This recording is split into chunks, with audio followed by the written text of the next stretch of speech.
ప్రజాపాలన విజయోత్సవాల్లో భాగంగా తెలంగాణ సీఎం రేవంత్ రెడ్డి ఇవాళ వేములవాడలో పర్యటించనున్నారు.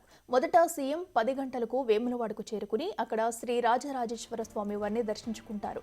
అనంతరం గుడి చెరువు ఖాళీ స్థలంలో వేములవాడ పట్టణాభివృద్ధికి, దేవాలయ అభివృద్ధికి 127 కోట్లతో జరగనున్న పనులకు శంకుస్థాపన చేస్తారు. ఆ తర్వాత మెడ్మానేరు నిర్వాసితుల కోసం 235 కోట్ల రూపాయలతో నిర్మాణం కానున్న ఇందిరమ్మ ఇళ్లకు పునాది రాయి వేస్తారు. ఇక 50 కోట్లతో చేపట్టే నూలు డిపో నిర్మాణ పనులకు, 45 కోట్లతో చేపట్టే మూలవాగు బ్రిడ్జి నుంచి దేవస్థానం వరకు రోడ్డు విస్తరణ పనులకు కూడా భూమి పూజ చేయనున్నారు.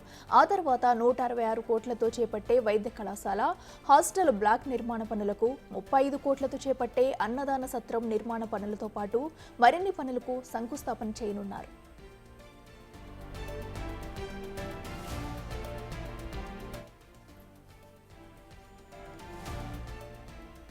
ఇదే పర్యటనలో గల్ఫ్ దేశాలలో మరణించిన 17 కుటుంబాలకు 85 లక్షల పరిహారం ఇవ్వనున్నారు. 631 శివశక్తి మహిళా సంఘాలకు 102 కోట్ల బ్యాంకు లింకేజీ రుణాల చెక్కును కూడా సీఎం పంపిణీ చేయనున్నారు. శంకుస్థాపనలు, అభివృద్ధి పనుల తర్వాత సీఎం బహిరంగ సభలో పాల్గొంటారు.